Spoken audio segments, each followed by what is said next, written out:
9 de la mañana en punto, comenzamos a conversar con el ministro de Trabajo y Seguridad Social, Pablo Mieres. Hay muchos temas en la mesa. Uno de ellos que tiene que ver con la actividad del día de hoy es que se ha convocado al Consejo Superior Tripartito para marcar las pautas para los sectores de trabajo vinculados al turismo. Comenzamos por ahí entonces. Bienvenido, ministro. ¿Cómo le va? Buen día, ¿qué tal? ¿Cómo andan? Muy bien. Bueno, lo que se negocia hoy, el Ministerio va a presentar las pautas para este sector que ha tenido 2 periodos puente y que también representa unos 30.000 trabajadores que son los que más sufrieron por la pandemia, ¿no? Sin ninguna duda. Se trata de los trabajadores que tuvieron más afectación en el salario en la medida que fueron al primer periodo puente, que fue generalizado en la época de la pandemia, en julio del 20 hasta junio del 21. Y el año pasado, cuando arrancó la 9ª ronda de Consejo de Salarios, la situación, ustedes recordarán, en junio del 21 veníamos de la gran ola de contagios, había habido nuevamente una afectación muy fuerte de la temporada turística anterior y al mismo tiempo cierre de actividades. Por lo tanto, entendimos y así lo planteamos y así fue acordado en la negociación colectiva, que ingresaban estos trabajadores, que son unos 30.000, como tú decías, en un nuevo periodo puente que implicaba una agudización de la pérdida del poder adquisitivo. Por otro lado, más o menos de pérdida salarial tuvieron. Y debe andar entre el 9 y el 10% por ahí. Por otro lado, también las empresas son aquellas que sufrieron una mayor afectación, una caída de actividad muy rotunda, una situación de endeudamiento, de pérdida de reservas, de reducción en su momento de los puestos de trabajo. Ahora uno ve una recuperación lenta pero consistente. Y bueno, entonces se venció el segundo puente el 30 de junio pasado y por lo tanto hoy estamos convocando al Consejo Superior Tripartito para presentar, para convocar a las mesas y obviamente, como siempre, el gobierno presenta una pauta. ¿Dónde va esa pauta? Porque también, como usted decía, son empresas que también pasaron por determinadas dificultades. Hay que buscarle un equilibrio, pero al mismo tiempo hay que hacerse cargo de que es necesario comenzar un proceso de recuperación del salario, en el caso de los trabajadores, y que tenga el tiempo y la pausa, o mejor dicho, el ritmo, que al mismo tiempo ayude a que las empresas también se recuperen. Uno espera que esta temporada próxima para el sector turístico, desde el punto de vista sanitario, va a ser normal, pero tenemos otros nubarrones en el horizonte que tienen que ver con la diferencia cambiaria con Argentina, en fin.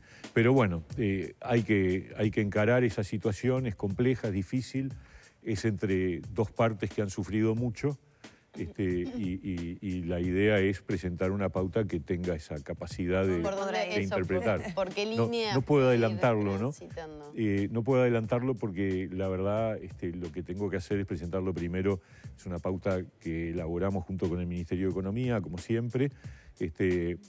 Pero yo les diría, tiene que tener un ritmo razonable, que vaya acompasando el proceso de recuperación. Eso es ritmo, ¿qué tiempo se toma, digamos? ¿2 años será? ¿1 año? Puede ser muy variado el marco temporal, porque además la recuperación del poder adquisitivo del salario es importante y bueno, y hay que ir viendo cómo se puede proponer de manera tal de que el sector empleador pueda responder a ese proceso. Para tener una idea, ¿el objetivo es cumplir con ese 10% perdido o acercarse lo más posible? No, la idea es que vayamos avanzando en el cumplimiento.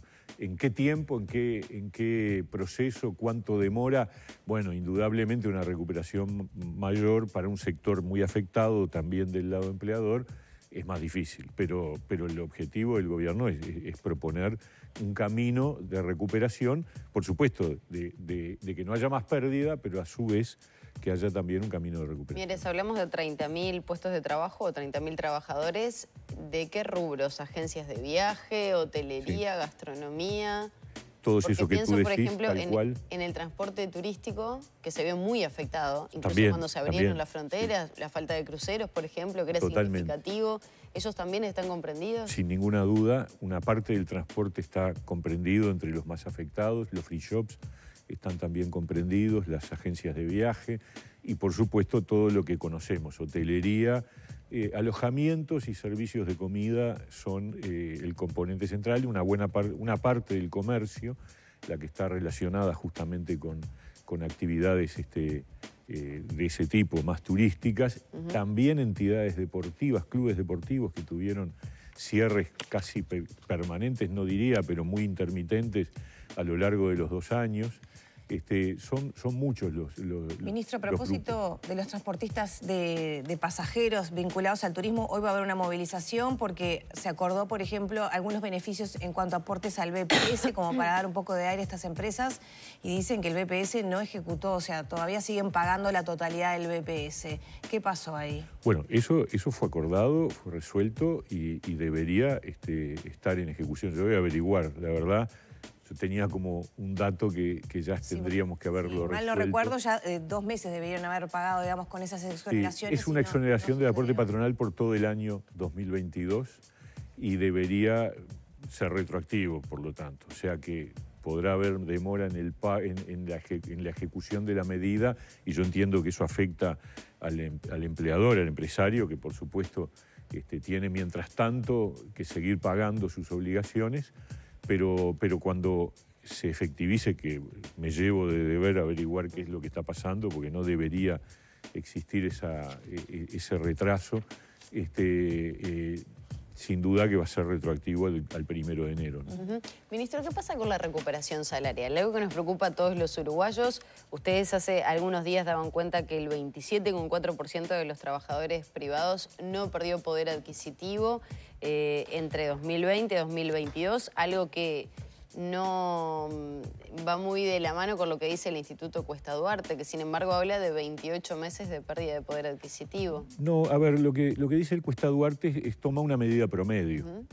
Lo que a nosotros nos parecía importante, y hace ya un tiempo que estábamos estudiándolo, porque eso hay que hacerlo con mucho cuidado, porque es analizar qué acordó cada mesa del Consejo de Salarios, era verificar algo que nosotros teníamos con mirada gruesa, pero no con la especificidad o con la precisión de un cálculo, de que el promedio era de caída del salario real, eso no hay ninguna duda, porque además nosotros mismos lo reconocimos y el objetivo es ir recuperando, pero todavía no hemos logrado llegar en el promedio al nivel de recuperación salarial que queremos, que es la recuperación completa. En el sector público se firmó un acuerdo donde se definió un cronograma de recuperación y se firmó con COFE, se firmó con la Coordinadora de Sindicatos de la Enseñanza, estaban por arreglar también a nivel del Poder Judicial. O sea, en el sector público el proceso de recuperación está ya acordado, firmado y se va a producir en el transcurrir de las sucesivas rendiciones de cuentas, empezando por esta. Perdón, por la del año pasado, que ya tenía un componente de recuperación, pero que se van a ir incorporando en las sucesivas rendiciones de cuentas y va a cerrar. En el sector privado, nosotros teníamos de vista la idea de que había heterogeneidad y nos pareció importante analizarlo y por eso informamos sobre esto la semana pasada. Porque el promedio es que hay caída del salario real, pero hay una cuarta parte, un poquito más de la cuarta parte de los trabajadores que negocian en el Consejo de Salarios que no han tenido pérdida cuando uno toma como referencia el 1 de julio del 20, que es el final de la 7ª ronda antes de entrar al periodo de puente, con el ajuste por inflación para no hacernos trampas al solitario, contra el 1 de julio del 22, que también incluye en muchas mesas un ajuste por inflación el 30 de junio del 22. Entonces, son bien comparables, no hay ningún truco en la búsqueda del dato, simplemente es una comparación muy, muy clara. Claro, pero queda implícito que el 60% prácticamente tiene pérdida del salario real, que es la masa gruesa, digamos. Sí, sí, sin duda. Y a ver, eso era, si se quiere, la imagen que había a nivel de la opinión pública era los trabajadores perdieron poder adquisitivo. Nosotros lo que quisimos mostrar es, bueno, no todos, una cuarta parte no perdió, otra cuarta parte perdió menos de 1%, y sí el resto, es decir, el 45% restante, para ser bien preciso, perdió más del 1%. Algunos más del 4%, como es el caso de estos trabajadores que son los más afectados por lejos, ¿no? Los que no tuvieron pérdidas siempre son vinculados a esas empresas que fueron de la mano o acompañando la pandemia, ¿no? Yo las te diría... farmacéuticas, químicas, sector exportador. exportador. Sector exportador, frigoríficos, sector agrario, lo cual significa algo también. Porque se ha dicho tanto, bueno, los que ganaron más y eso no se nota. Bueno, se nota justamente los trabajadores de esos sectores. No se nota en la economía en general, ¿no? O sea, lo que pasa es que, bueno, ahí viene el otro entonces efecto ahí viene que la hemos tenido. crítica a la teoría del derrame, ¿no? O sea, Sí, pero ahí hay que incorporar un elemento que yo la verdad digo, en las críticas que hace la oposición, uno a veces piensa que la oposición cree que el Uruguay vive adentro de un tupper. Es como si fuéramos ajenos al mundo. ¿Por qué? Y porque el mundo entero, hay que abrir, simplemente mirar la información internacional para encontrar que la caída del poder adquisitivo del salario es mundial. Cayó en todas partes del mundo. La inflación es mundial. Nosotros la tenemos... No es que el gobierno haya decidido ser inflacionario, al contrario, el gobierno tenía como objetivo bajar la inflación. Y encontramos una ola inflacionaria mundial. Para que se hagan una idea, en España, gobierno socialista, en lo que va del 22 hay una caída del 5% del salario real, en España, y una inflación de cerca del 10%. Y Estados Unidos tiene la inflación más alta en 40 años. Sí, que empezaba a descender, ¿no? Estados Unidos ha empezado a descender. Empezaron a descender. Sí, y hay que ver el nivel de base de esas caídas, ¿no? Si un salario tiene caída del 5%, que apenas puede pagar, digamos, la canasta básica o no llega, sí, es una cosa, y en otro nivel social sí, es otra, ¿no? Los que tienen pérdida de más del 4% en el Uruguay, en el sector privado, son el 10%. Del total, o sea... 10,8. 92.136 trabajadores. 10,8, exactamente. Casi el 11, digamos así. El resto está por debajo del 4%. Y nuestro compromiso es que eso se tiene que ir revirtiendo y recuperando, y de hecho la pauta de la 9ª ronda implica ya, esta que está en trámite, que vaya habiendo una recuperación, y que esperamos que con la 10ª ronda que empezará en julio del año que viene, tengamos la capacidad de definir un derrotero que en los años siguientes, antes de finalizar el periodo de este gobierno, hayamos conseguido la recuperación. ¿Eso puede llegar a ser un compromiso del gobierno? Es un compromiso. Que en este periodo se recupere lo perdido por la pandemia, por la guerra Ucrania-Rusia. Es un compromiso. De hecho, cuando se disparó la inflación, ustedes recordarán, en abril el gobierno anunció un aumento adelantado para el sector público para compensar el incremento de la inflación de 2%, un aumento para jubilaciones y pensiones del 3%, también para compensar el incremento, la velocidad de la inflación, y se le reclamó, se le exhortó al sector privado a ver si se podía adelantar el ajuste por inflación, cosa que ocurrió en el 60% de los casos. En el otro 40% no hubo respuesta. Ministro, ¿cuál es el sustento real de decir que se va a poder recuperar cuando ahora costó tanto, por ejemplo, la mitad de las partes negociadoras no pudieron alcanzar ese adelanto del correctivo que se planteaba? Nuestra hipótesis, o mejor dicho, nuestro objetivo es que, más allá de que digamos, el incremento de la inflación hace más difícil el ritmo de recuperación, también hay un crecimiento de la economía. Y algunos dicen, bueno, pero crece la economía, no se recuperan los salarios, pero en el mundo siempre, no en Uruguay, en todo el mundo, y en la economía, los economistas dicen, primero se crece, no se recupera el salario en forma inmediata, siempre hay un delay, un rezago entre la recuperación salarial y el crecimiento de la economía. Aproximadamente? No, lleva un tiempo, pero a ver, nosotros estamos en esa línea, en la línea de, desde el gobierno, de promover, ya repito, sector público ya está acordado cómo va a recuperar y está firmado y además está en normas jurídicas, o sea que ahí está resuelto el tema. Nos queda el sector privado, y del sector privado hay una cuarta parte que no ha perdido ni va a perder, y hay otra cuarta parte que perdió menos del 1% y por lo tanto es muy fácil que recupere lo que falta. Entonces nos queda el 45% sobre el que hay que trabajar, entre ellos los que hoy recién mencionábamos, ese sector mucho más afectado, donde es mucho más difícil la recuperación, porque también los empleadores han sido mucho más afectados, ¿no? Ministro, estamos hablando de gente que está trabajando, ¿no? Sí. Pero hay todo un montón de... O sea, para meternos en el tema desempleo, y en estos datos también que se presentaron, también se distribuyó por los departamentos. ¿Qué se está pensando para los departamentos más afectados por el desempleo? Y ahí estoy pensando litoral norte, sí, ¿no? Sobre todo con sobre todo Salto. Están dando el salto, exactamente. Salto, Río Negro, Paysandú está un poquito ¿Están más abajo, por, pero están por la arriba. frontera con Argentina, con la diferencia, sin duda, con yo el creo golpe que al comercio local? hay varias cosas allí, ¿no? Por un lado, el sector citrícola ha tenido una mala zafra este año, una zafra con complicaciones. No tan buena, tal vez. Sí, exactamente. Hubo una turbonada en Paysandú que afectó la cosecha en ese departamento. La cosecha en Salto de la principal empresa empezó más tarde porque hubo un cambio de dueño y por lo tanto un cambio en la modalidad de gestión. Por eso acordamos mandar al Parlamento en los próximos días un proyecto de ley para otorgar nuevamente un seguro de paro especial para los trabajadores citrícolas.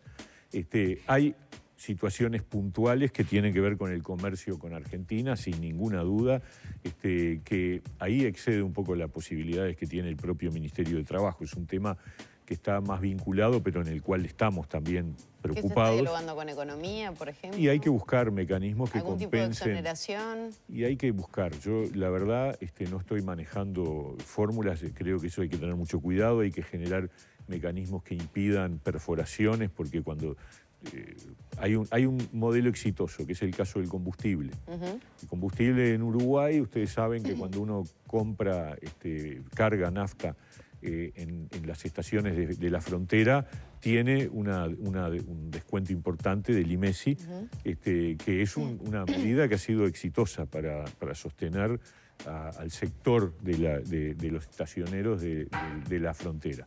Ahora tenemos un problema muy agudo con el comercio, en particular con Argentina, mucho más que con Brasil, aunque con Brasil también hay siempre hubo una cierta diferencia cambiaria a favor del comercio brasilero, salvo momentos muy excepcionales.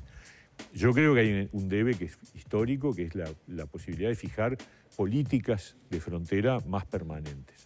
Estamos a disposición, pero no tenemos nosotros la posibilidad de la tarjeta tipo Uruguay Social, que quienes viven ahí puedan acceder a comprar sin IVA, ¿sería una buena alternativa? Yo creo que alternativas que te permitan a ti controlar que el que lo usa y el que obtiene ese beneficio sea realmente quien es un residente permanente de esa zona. De todas maneras, tenemos un tema de que el comercio local, que tuvo una época de crecimiento importante, porque las fronteras cerradas, los puentes cerrados ayudaron mucho al comercio en Paysandú, en Salto, en ese momento, hoy al revés, hoy están muy afectados.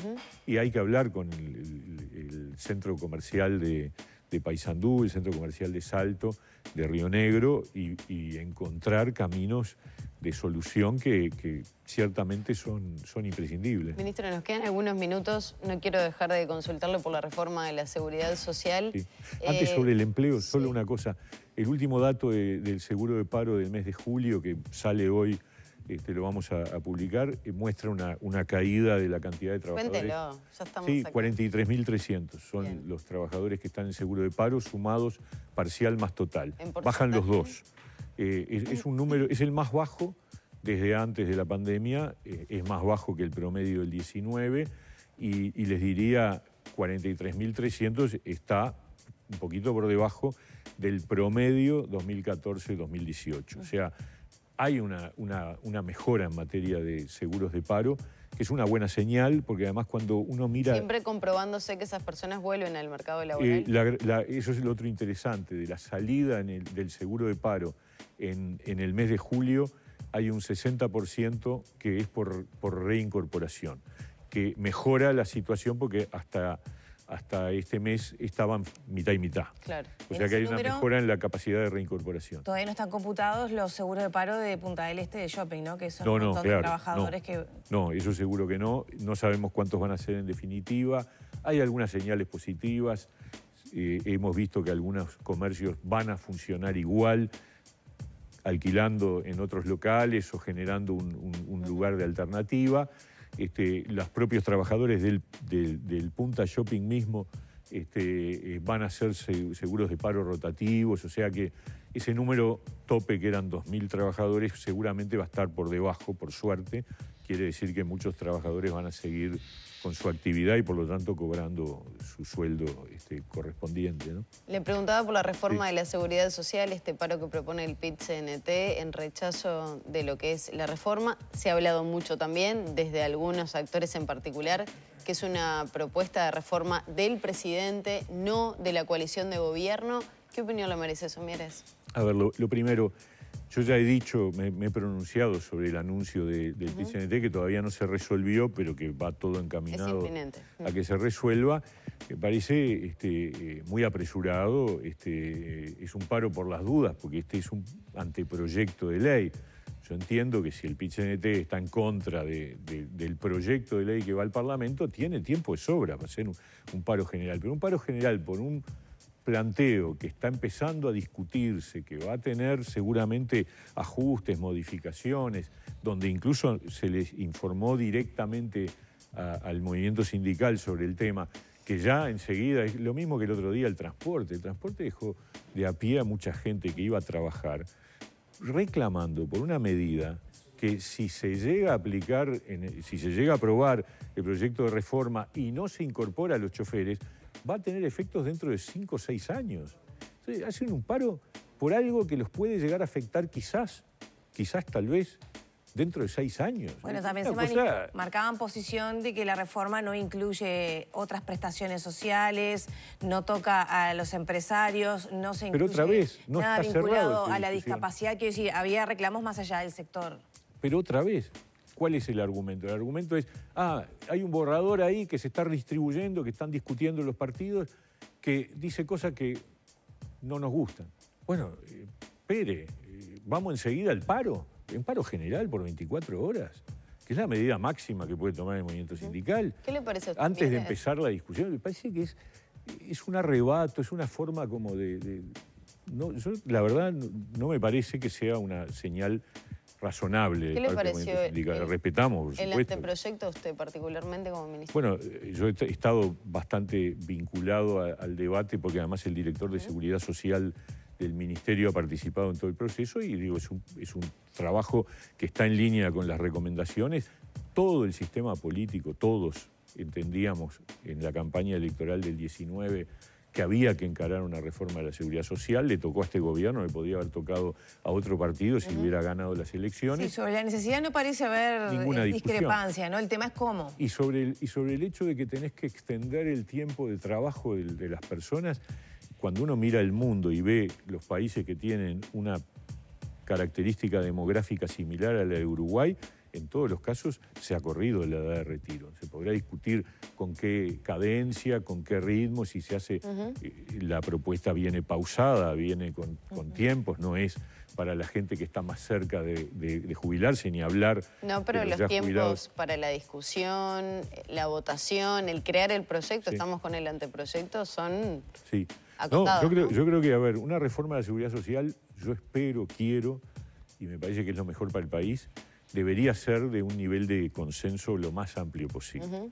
Y eso hay que buscarlo y hay que trabajarlo. ¿Es un proyecto del presidente, que eso le había preguntado? Es un proyecto del equipo que trabajó digamos... No de todo el gobierno, de coalición. Los partidos están estudiando el texto. Porque todavía la propuesta es del presidente, entonces. Se sabe que hay algunas discrepancias, no ha participado en no ámbitos donde tomamos decisiones. No de todo, porque el proyecto tiene 300 artículos.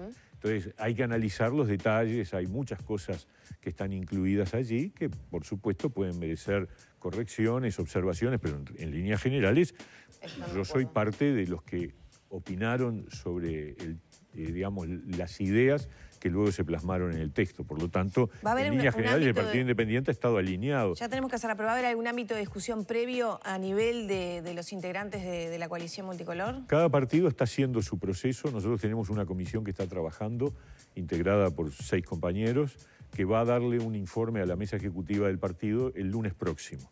O sea que, pero en líneas generales, la opinión del partido ha sido: la reforma de la seguridad social es necesaria, los lineamientos por donde van. Nosotros tuvimos un compañero nuestro, el economista Álvaro Forteza, formando parte del equipo de expertos, y aportando. El ingreso mínimo garantizado es una idea nuestra, es decir, la idea de que las jubilaciones más bajas tienen que tener un piso mínimo que implica subsidio fue una idea que planteó Álvaro Forteza y que es nuestro representante. O sea que hay muchas cosas positivas, como el hecho de que una persona que se jubile pueda jubilarse parcialmente, cosa que hoy no se puede, o que pueda ser compatible jubilarse con seguir trabajando en otra actividad.